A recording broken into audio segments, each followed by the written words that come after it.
Hello, everybody, and welcome back to another great edition of Sports Étouffée. I'm your host, Logan Graffia. After a brief absence, many things have happened. Just recently, LSU and Grambling played, the Saints and Titans played, but we're going to get into all of that. And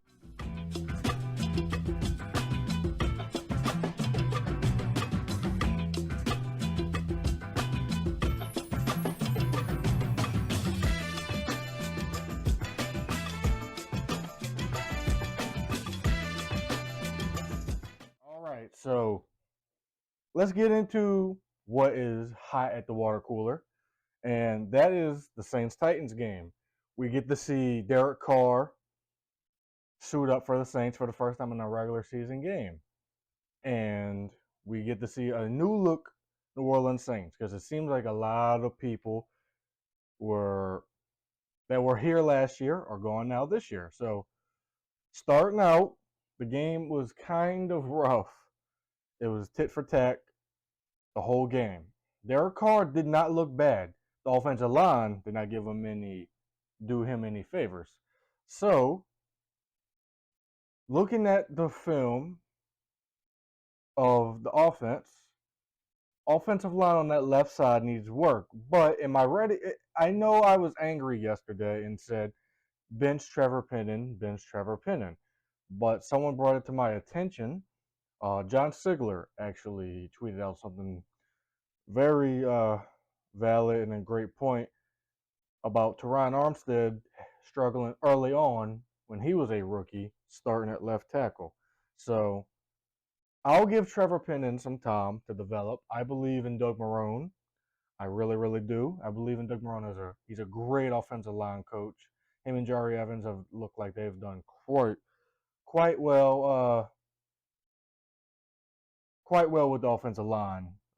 I mean, James Hurst is doing what he can, being the swing offensive line guy. He took the starting spot from Andres Pete this summer. So now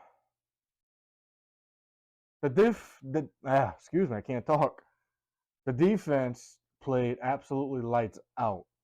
I can't say anything bad about the defense.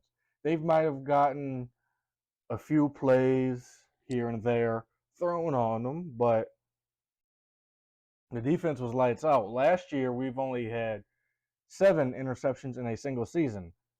The defense had 3 interceptions in one game against the Titans. Ryan Tannehill was on his back for most of the game. The defensive line is what was really impressive. Colin Saunders, Nathan Shepard, Brian Brzee, our rookie first-round pick, Cameron Jordan, Carl Granderson, and even Peyton Turner before he got injured. That defensive line, that front 7, was outstanding.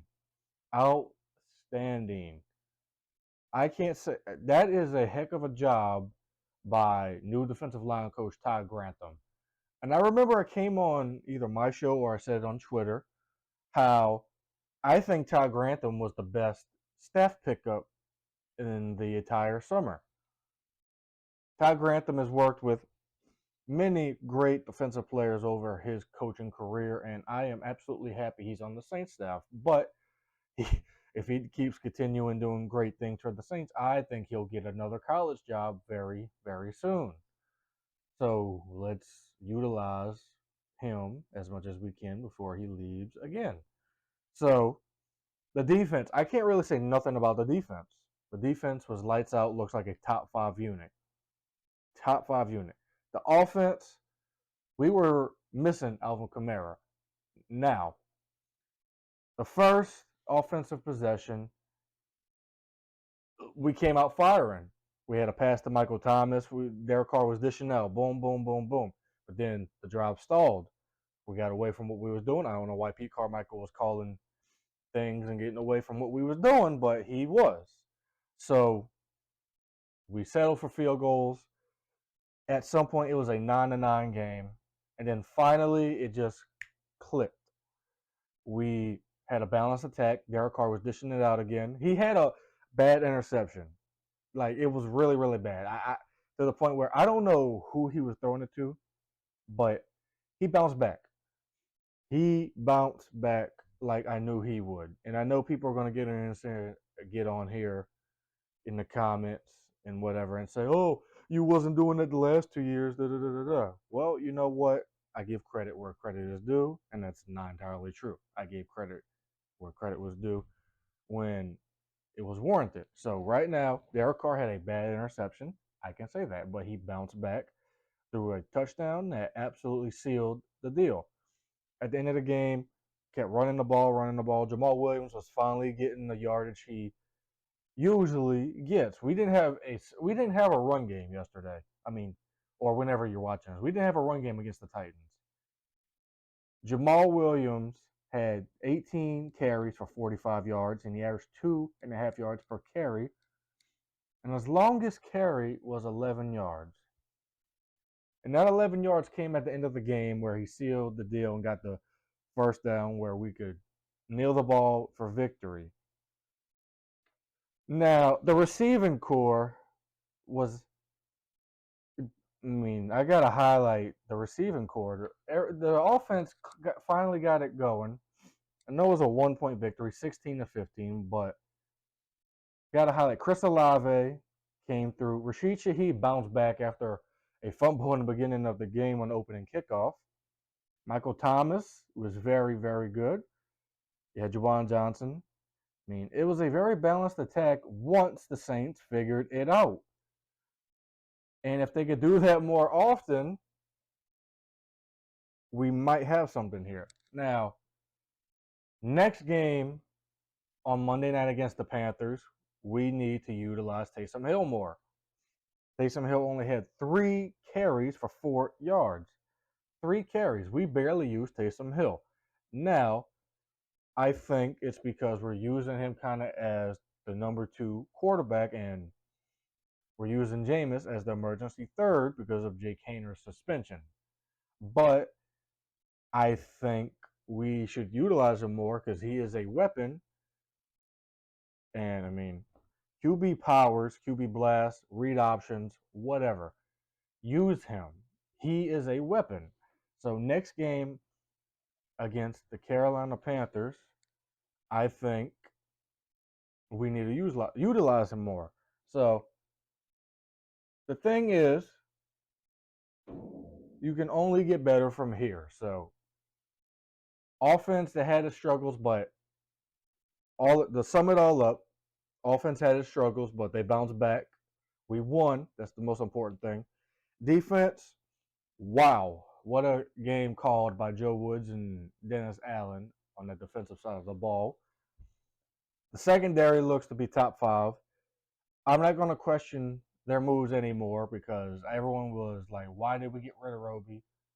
Why is Alante not in the number 2 corner? And honestly, we've seen why. Everybody played their role perfectly yesterday. Or whenever you're watching this against the Titans. Now, the next matchup is against the Carolina Panthers, against the rookie sensation Bryce Young, who just recently won the Heisman Trophy. They lost to Atlanta.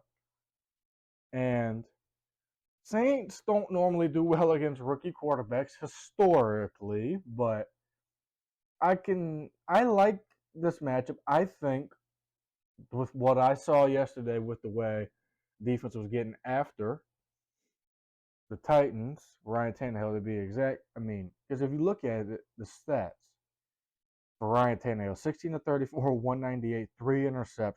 He was sacked 3 times. Derrick Henry, we held him to under 100 yards. He only had 15 carries for 63 yards.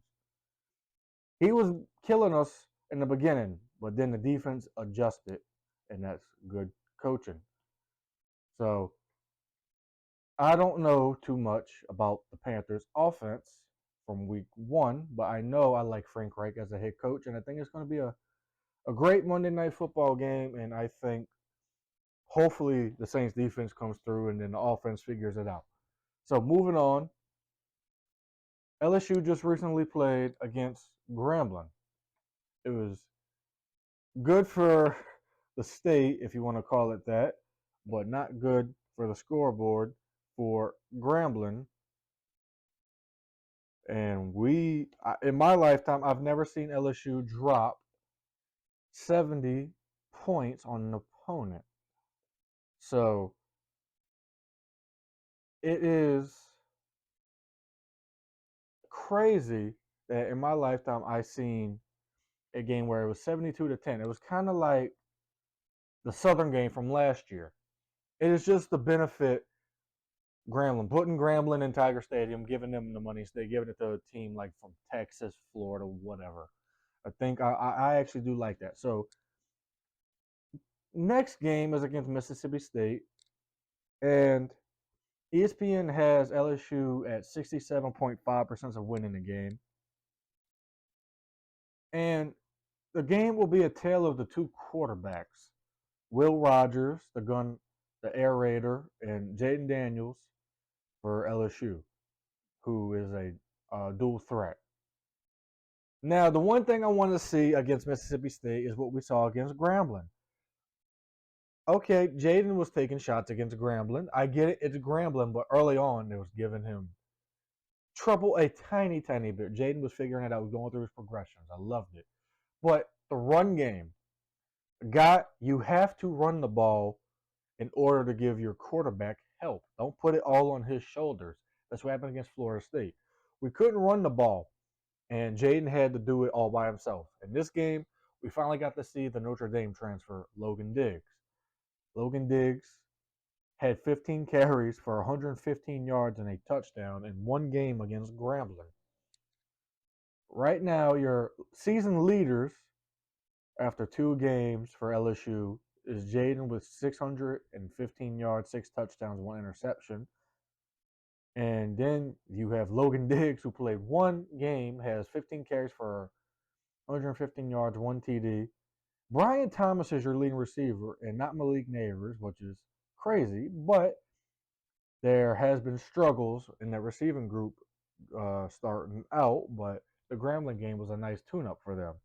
Brian Thomas rebounded after last week's Florida State debacle because there was a lot of drop passes. So the secondary is going to have to play lights out against Mississippi State because they are an air raid team. Will Rogers will pick apart a secondary if you let him.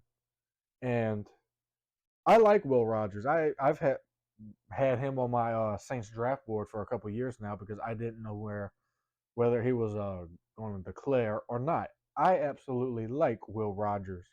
Now, their run game, Marks is their leading rusher. Jaquavius Marks. And he looks to be a big back.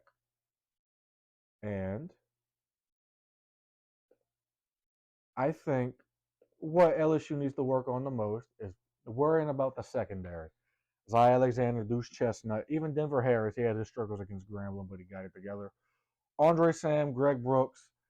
Utilize Harold Perkins however you want to, but let him rush the passer more than drop him in coverage. That's what I'll say.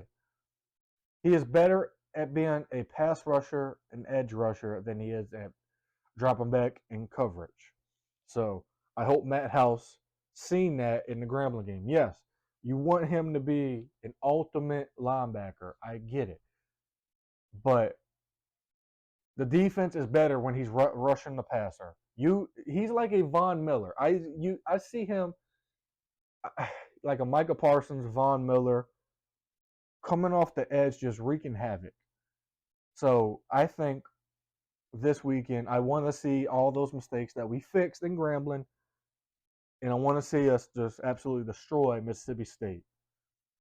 So going forward, LSU needs to probably win out if they want to rise up the rankings and maybe make the college football playoffs. But right now, that's too far to think about.